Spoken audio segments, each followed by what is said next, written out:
खारा जो देती दुखों से किनारा। मुरली अमृत की धारा है धारा जो देती दुखों से किनारा। भूले जीवन में हो जाए शिव बाबा मुरली में समझाए।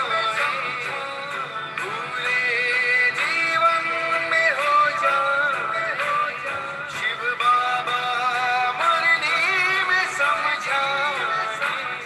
तुम्हें देवता बनना है प्यारा, देखो गलती न करना दोबारा। मुरली अमृत की धारा है धारा जो देती दुखों से किनारा।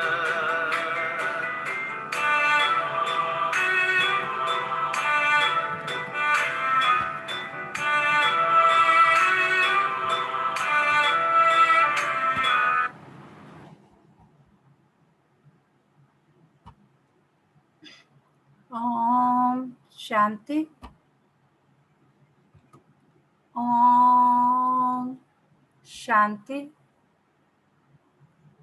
ओम शांति। सभी रिलैक्स होकर बैठेंगे, बुद्धि को चारों तरफ से हटाकर पूरा ध्यान भ्रिकुटी के मध्य में। ये मुझ आत्मा का निवास स्थान है। मैं आत्मा इन कर्मेंद्रियों की मालिक हूँ। मैं आत्मा बहुत भाग्यवान हूँ कि परमपिता परमात्मा ने मुझे अपना बनाया है और मुझे गुणों से, शक्तियों से, ज्ञान से भरपूर करते जाते हैं।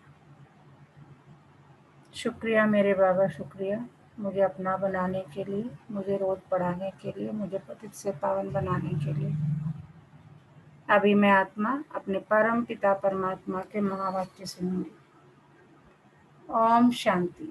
आज 23 जून 2021 बाबा के महावाक्य हैं। पहले सुनते हैं मुरली का सार। मीठे बच्चे, याद से आत्मा का किचड़ा निकालते जाओ। आत्मा जब बिल्कुल पावन बने तब घर चल सके। क्या कह रहे हैं बाबा कि मीठे बच्चे, याद से आत्मा का किचड़ा निकालते जाओ। यानी आत्मा का किचड़ा किससे निकलेगा? याद से।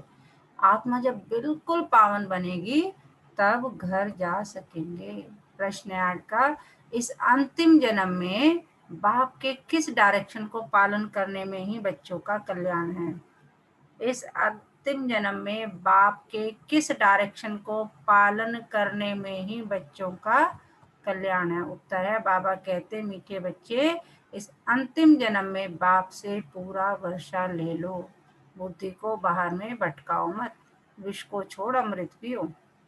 इस अंतिम जन्म में ही तुम्हें 63 जन्मों की आदत मिटानी है। इसलिए रात दिन मेहनत कर देही अभिमानी बनो, यानी अपने को आत्मा समझो। ओम शांति। शांति धाम विश्रामपुरी है।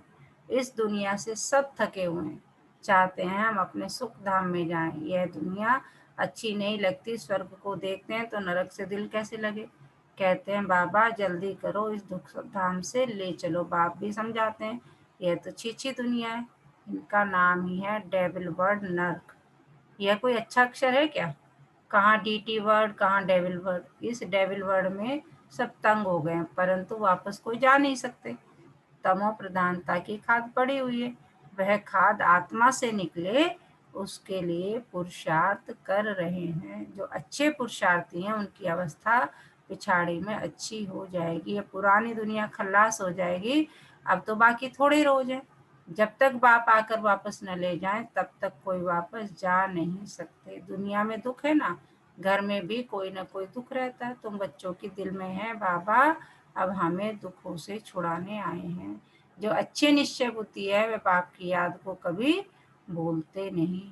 उनको कहा ही जाता है सर्व का दुख हरता। बच्चे ही पहचानते, अगर सब पहचान ले तो फिर इतने सब मनुष्य कहाँ कर बैठे।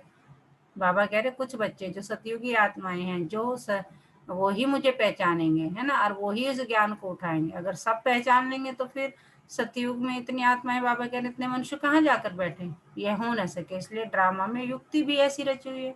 बाबा कह रहे ड्रामा में ऐसे ही होगा कि जो सतयुगी आत्माएं वही आएंगी, वही ज्ञान उठाएंगी, वही अपने आप को पतित से पावन बनाएंगी। ये ड्रामा में युक्ति भी ऐसी ही रची हुई है। जो श्रीमत पर चलते हैं वही ऊंच पद पा सकते हैं, वह तो ठीक है, सजाएं खाकर भी शांति धाम अथवा पावन दुनिया में जाएंगे, परंतु ऊंच पद पाने के लिए तो पुरुषार्थ करना पड़े ना। दूसरा पावन बनने बगैर पावन दुनिया में कोई जा न सके। दूसरा पावन बनने बगैर पावन दुनिया में कोई जा न सके। ये जो कहते हैं कि फलाना ज्योति ज्योत समाया वापस गया, यह हो नहीं सकता। जो पहले पहले सृष्टि पर आए हैं, जो पहले पहले सृष्टि पर आए हैं लक्ष्मी नारायण, वह भी वापस जा नहीं सकते, तो और कोई कैसे जा सकते हैं। इनके भी 84 जन्म पूरे हुए, अब जाने के लिए तपस्या कर रहे हैं।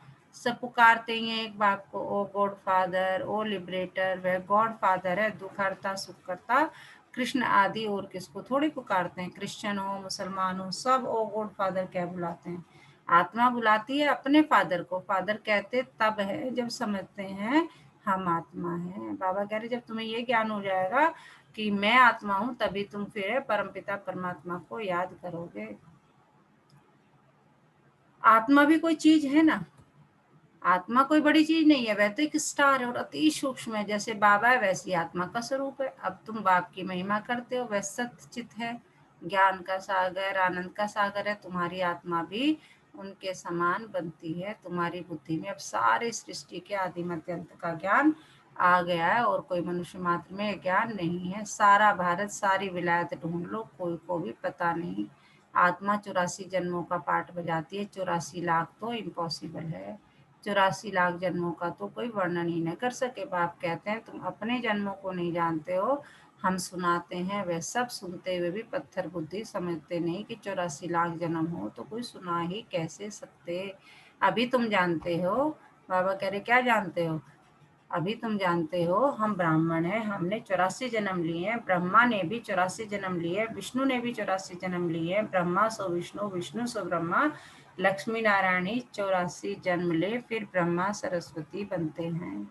यह भी समझने की बात है ना। बाप कहते हैं हर 5000 वर्ष बाद आकर समझाता हूँ। 5000 वर्ष का चक्र है। अभी तुमने वर्णों का राज भी समझा है, हमसो का अर्थ भी समझा है। हम आत्मा सो देवता बनते हैं, फिर हम सो क्षत्रिय, हम सो वैश्य शूद्र बनते हैं, इतने इतने जन्म लेते हैं, फिर हम सो ब्राह्मण बनते हैं। ब्राह्मणों का यह एक जन्म है, यह है ही तुम्हारा हीरे जैसा जन्म। बाप कहते हैं तुम्हारा उत्तम शरीर है, इससे तुम स्वर्ग का वर्षा पा सकते हो, इसलिए अब और कोई तरफ भटको मत, ज्ञान अमृत पियो।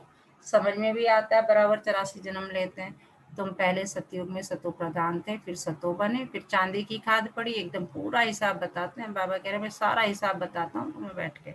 अब गवर्नमेंट भी कहती है सोने में खाद अलॉय मिलाओ, 14 कैरेट सोना पहनो, सोने में खाद डालना, या भारतवासी अब सगुन समझते हैं।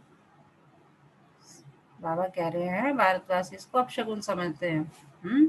शादी कराते हैं तो एकदम सच्चा सोना पहनते हैं।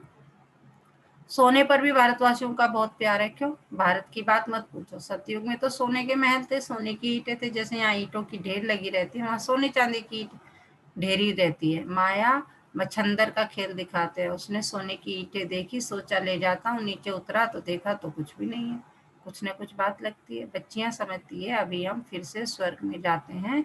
फिर अगर पति आदि तंग करते हैं तो बेचारी अंदर में रोती है, कब हम सुखधाम में जाएंगे। बाबा आप जल्दी करो। बाप कहते हैं बच्चे जल्दी कैसे करूं, पहले तुम योग बल से अपना किचड़ा तो निकालो, योग की यात्रा पर रहो। बाप धीरज देते हैं। बाप कहते हैं तुम जब तक पवित्र नहीं बनोगे कैसे ले जाऊं तुम्हें। बाबा बाप धीरज देते हैं। पुकारते भी हो पतित पावन आओ, गाते भी है सर्व का सदगति दाता, एक यहाँ की ही बात है। अकासुर बकासुर ये सब बातें इस संगम समय की ही है। यह है ही आसुरी दुनिया। तो बाप समझाते हैं मैं कल्प कल्प संगम पर आता हूँ, जब सारा झाड़ जड़ जड़ीभूत अवस्था को आता है। तुम जानते हो सतयुग में हर चीज सतो प्रधान होती है। यहाँ इतने पंछी जानवर आदि ये सब इतने वहां नहीं होंगे बड़े आदमियों के पास अच्छी सफाई रहती है, उनके रहने का स्थान फर्नीचर आदि बहुत अच्छा होता है। तुम भी इतने ऊंच देवताएं बनते हो, वहाँ ऐसी कोई छी चीज रह ना सके। यहाँ तो मच्छर आदि अनेक प्रकार की बीमारियां, कितनी गंदगी रहती है। गाँवों में इतना गंद नहीं रहता, बड़े बड़े शहरों में बहुत गंदगी रहती है, क्योंकि बहुत मनुष्य हो गए हैं, रहने की जगह नहीं है। तुम सारे विश्व के मालिक बनते हो। मनुष्य गाते हैं, घट ही में ब्रह्मा, घट ही में विष्णु, घट ही में 9 लाख तारे। ब्रह्मा सो विष्णु बन जाते हैं, विष्णु के साथ सितारे भी हैं। सतयुग में यह देवता बनते हैं तो इतने थोड़े ही होते हैं। झाड़ पहले छोटा होता है, फिर वृद्धि को पाता है। सतयुग में तो बहुत थोड़े होंगे, मीठी नदियों के ऊपर रहते होंगे। यहाँ नदियों से बहुत कैनाल्स निकालते हैं, वहाँ कैनाल्स आदि थोड़े होते हैं। मुट्ठी जितने जो मनुष्य होते हैं, इतने के लिए गंगा जमुना तो है ही। बाबा सतयुग की बात कह रहे हैं कि वहाँ तो टोटल 9 लाख होंगे, है ना। और उसके लिए क्या है, उसके लिए तो गंगा जमुना है। इसीलिए शुरू शुरू में जितनी बसावत होती है वो नदियों के किनारे होती है, क्योंकि पानी की कोई दिक्कत नहीं होती। उन नदियों के आसपास रहते हैं। 5 तत्व भी देवताओं के गुलाम बन जाते हैं। कभी भी बेकायदे बरसात नहीं पड़ती, कभी नदी उछल नहीं खाती। नाम ही है स्वर्ग, तो फिर क्या। आप कहते हैं स्वर्ग की आयु इतने लाख वर्ष से। अच्छा भला कौन राज्य करते थे, यह भी तो बताओ। बाबा पूछ रहे, बताओ जरा, 9 लाख है तो कैसे, इतने लाख है तो कौन राज्य करते थे। कितने गपोड़े लगाते रहते। तुम जानते हो, हम कल पहले मुआफिक ये पाठ बजा रहे हैं। रुद्र ज्ञान यज्ञ में अनेक प्रकारों के असुरों के विघ्न पड़ेंगे। फिर मनुष्य समझते हैं असुर लोग ऊपर से गंध गोबर आदि डालते थे, परंतु नहीं। तुम देखते हो कितने विघ्न पड़ते हैं, अबलाओं पर अत्याचार होते हैं, तब तो पाप का घड़ा भरेगा। बाप कहते हैं थोड़ा सहन करना पड़ेगा। तुम अपने बाप और वर्षे को याद करते रहो, मार खाने समय भी बुद्धि में याद करो शिव बाबा। देखो बाबा कितनी मतलब, हम लोग तो खैर बहुत बहुत बहुत भाग्यशाली है कि परिवार में ऐसा कोई विरोध सहना नहीं पड़ता। लेकिन बहुत से बहन भाई है जिन्हें परिवार का बहुत विरोध सहना पड़ता है, मार भी खानी पड़ती है। तो बाबा कह रहे कोई बात नहीं, राजा ही पाने के लिए इतना करना पड़ेगा तो भी उस टाइम भी क्या याद रखो, शिव बाबा। तुमको तो बुद्धि में ज्ञान है, किसको फांसी पर चढ़ाते हैं तो पादरी लोग कहते हैं गॉड फादर को याद करो। ऐसे नहीं कहेंगे क्राइस्ट को याद करो। बाबा एग्जाम्पल कितना अच्छा दे रहे हैं कि किसी को जब फांसी पर चढ़ाते हैं तो कहते हैं भगवान को याद कर लो। ये नहीं कहते कि भाई फलाना गुरु को याद कर लो या उसे याद कर लो। ऐसे ही बाबा कह रहे क्राइस्ट को याद करने को नहीं कहते, इशारा गॉड के लिए करते हैं। वह इतना लवली है, सब उनको पुकारते हैं, आत्मा ही पुकारती है। अब देही अभिमानी बनने में ही मेहनत है। 63 जन्म तुम देह अभिमान में रहे हो, अभी इस एक जन्म में वह आधा कल्प की आदत मिटानी है। बाबा कह रहे जो आधा कल्प तुम 63 जन्म लेकर के तुम्हारे संस्कार इतने कड़े हो गए हैं, इतनी गंदी आदतें हो गई हैं, वो आपको सबको मिटानी है। तुम जानते हो देह अभिमानी बनने से हम स्वर्ग के मालिक बन जाएंगे। कितनी ऊंच प्राप्ति है। तो रात दिन इसी कोशिश में रहना पड़े। मनुष्य धंधे आदि के लिए भी मेहनत करते हैं। आमदनी में मनुष्य को कभी झट गुटका या उबासी नहीं आएगी, क्योंकि आमदनी है, पैसे की खुशी रहती है, थकने की बात ही नहीं रहती। बाबा भी अनुभवी है ना। रात को स्टीमर्स आते थे तो आकर माल खरीद करते थे। जब तक ग्राहक की जेब खाली ना करे तब तक उनको छोड़े नहीं। बाबा ने रथ भी पूरा अनुभवी लिया है, इसने सब अनुभव किया है। शिव बाबा कह रहे हैं मैं जिस रथ में आया हूँ, दादा लेखराज के शरीर में आया हूँ, पूरा अनुभवी रथ है। मतलब उसने संसार के सारे अनुभव किए हुए हैं। जोरी वो थे, बड़े बड़े लोगों के पास, सबके पास जाते थे। तो बाबा कह रहे हैं इसने सब अनुभव किया है। गावड़े का छोरा भी था, 10 आने मन अनाज बेचता था, अभी तो देखो विश्व का मालिक बनते हैं। एकदम गावड़े का था, फिर चढ़ गया तो एकदम जवाहरात के धंधे में लग गया। ब्रह्मा बाबा की तारीफ कर रहे हैं बाबा। बस जवाहरत की बात, फिर है सच्चे जवाहरत, यह होता है रॉयल व्यापार। बाबा बहुत अनुभवी है। बाबा वाइसराय शादी के घर में ऐसे जाते थे जैसे अपना घर। इनको फिर कहा जाता है विनाशी ज्ञान रत्न। जितना यह बुद्धि में धारण करेंगे इससे तुम पदम पति बनेंगे। शिव बाबा को कहा जाता है, क्या कहा जाता है, सौदागर, रत्नागर। उनकी महिमा भी गाते हैं, फिर कह देते सर्वव्यापी। महिमा के साथ फिर इतनी ग्लानि, कैसे हालत हो गई है भक्ति मार्ग की। बाप कहते हैं जब भक्ति पूरी होती है तब भक्तों का रक्षक बाप आते हैं। बहुत भक्ति कौन करते हैं यह भी सिद्ध हो जाता है। सबसे ज्यादा भक्ति तुम करते हो, वहीं यहाँ आकर पहले पहले ब्राह्मण बनते हो और बाप से हमने ही सबसे ज्यादा बाबा को पुकारा है, आ जाओ, क्योंकि सतयुग में हम थे, हमने इतने सुख भोगे हैं, तो हमसे नरक की दुनिया देखी नहीं जाती। जो एक बार सुख भोग ले वो कैसे नरक की दुनिया में आए, उसे तो लगता है कहाँ तुम आ गए। मान लीजिए फॉर एग्जाम्पल आप गाड़ी से चलते हैं और आपको एकदम से पैदल चलना पड़े, आपके पास कुछ ना हो, तो क्या होगा, दुख होगा ना। मान लीजिए आप एसी में बैठ रहे हैं और आपको कोई पंखा भी ना मिले तो कैसा लगेगा, नहीं मतलब परेशानी होगी। तो वही हमारी आत्माओं की हालत है कि हमने स्वर्ग देखा हुआ है, अब यहाँ आके हम इतनी हालत हमारी खराब हो गई, तो दुख हमें ही होता है। हमने ही सबसे ज्यादा पुकारा, आ जाओ बाबा, आ जाओ बाबा, आ जाओ बाबा। तो हमारी भक्ति जो है, बाबा कह रहे हैं कि तुमने ही जो है, तुमने ही मुझे इतना पुकारा। बहुत भक्ति कौन करते हैं, यह भी सिद्ध हो जाता है, सबसे ज्यादा भक्ति तुम करते हो। वहीं जाकर आकर पहले ब्राह्मण बनते हैं और बाप से वर्षा लेते हैं, फिर पूज्य बनने का। रावण ने पुजारी बनाया, बाप पूज्य बनाते हैं। यह है भगवानोवाच। भगवान एक है, दो तीन भगवान होते नहीं। गीता भगवान की गाई हुई है, शिव भगवानोवाच के बदले कृष्ण का नाम ठोक दिया है, तो कितना फर्क हो गया है। ड्रामानुसार फिर भी गीता का नाम ऐसे बदलना ही है। बाबा कह रहे ये भी कोई बात नहीं, गलती नहीं है, ड्रामा में ऐसा ही होना था। फिर बुलाते हैं पतित पावन आओ, बाप पावन बनाते हैं, रावण पतित बनाते हैं। तो समझने की कितनी बुद्धि चाहिए। श्रीमत श्रेष्ठ श्रेष्ठ मत है ही एक बाप की। यह लक्ष्मी नारायण स्वर्ग के मालिक बाप की मत से ही बने हैं। अच्छा, मीठे मीठे सिकिलते बच्चों प्रति माता पिता बाप दादा का याद प्यार और गुड मॉर्निंग। रूहानी बाप की रूहानी बच्चों को नमस्ते।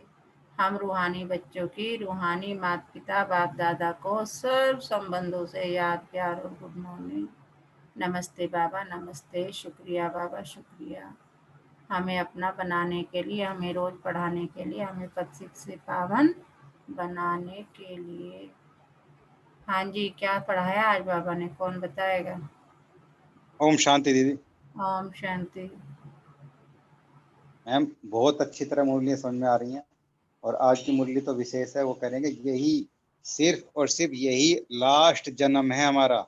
इस जन्म में पुरुषार्थ करके अपने आप को पावन बना लो, क्योंकि अगर तुम पावन नहीं बनोगे तो मैं तुम्हें सुखधाम नहीं ले जा पाऊंगा। हम्म कितना ही पुकारते रहना मुझे हम्म। ना। तो बिल्कुल। यही लास्ट जन्म है। और याद करो अच्छी तरह से, जो 63 जन्मों का किचड़ा है ना हमारे शरीर पे, हमारी आत्मा पे, हम्म। वो धुलने की करना है। जितना पुरुषार्थ करना है कर लो, क्योंकि यही अंतिम जन्म जी है। अब नहीं तो फिर कभी नहीं। बिल्कुल। धारणा के लिए मुख्य सार है। इस एक जन्म में 63 जन्मों के पुराने देह अभिमान की आदत मिटाने की मेहनत करनी है। देही अभिमानी बन स्वर्ग का मालिक बनना है। इस हीरे तुल्य उत्तम जन्म में इस बुद्धि को भटकाना नहीं है, सतो प्रधान बनना है। अत्याचारों को सहन कर बाप से पूरा वर्षा लेना है। आज का वरदान, सोचना बोलना और करना। सोचना बोलना और करना तीनों को समान बनाने वाले सर्वोत्तम पुरुषार्थी भव। सभी शिक्षाओं का सार है कि कोई भी कर्म से देखने उठने बैठने चलने सोने से फरिश्तापन दिखाई दे, हर कर्म में अलौकिकता हो, कोई भी लौकिकता कर्म व संस्कारों में न हो। सोचना करना बोलना सब समान हो। मैंने सोचा मुझे ये करना है, मैंने फिर वैसे ही बोला, फिर वैसे ही किया। ऐसे नहीं सोचते तो थे कि यह न करे, लेकिन कर लिया। जब तीनों की एक समान और बाप समान हो, तब कहेंगे श्रेष्ठ व सर्वोत्तम पुरुषार्थी। आज का स्लोगन है, जिम्मेदारी उठाना अर्थात एक्स्ट्रा दुआओं का अधिकारी बनना। अगर आप जिम्मेदारी उठा करके कोई काम कर रहे हैं, सेवा कर रहे हैं, तो उसका मतलब क्या है, एक्स्ट्रा दुआओं का अधिकारी बनना। आज का मीठा मोती, खुशी को हम तब तक बाहरी चीजों में खोजते रहेंगे जब तक मैं खुद को न जान लूं कि मैं हूं ही कौन, खुश नसीब। तो आज पूरा दिन किस समान में रहना, मैं फरिश्ता हूँ, मैं फरिश्ता हूँ। क्योंकि बाबा क्या कह रहे हैं, सभी शिक्षाओं का सार है कि कोई भी कर्म देखने उठने चलने सोने से फरिश्तापन दिखाई दे, हर कर्म में अलौकिकता हो, कोई भी लौकिकता कर्म व संस्कारों में ना हो, सोचना बोलना सब समान हो। तो बाबा कह रहे पूरा दिन आपके समान में रहना, मैं फरिश्ता हूँ, मैं फरिश्ता हूँ। अच्छा, ओम शांति।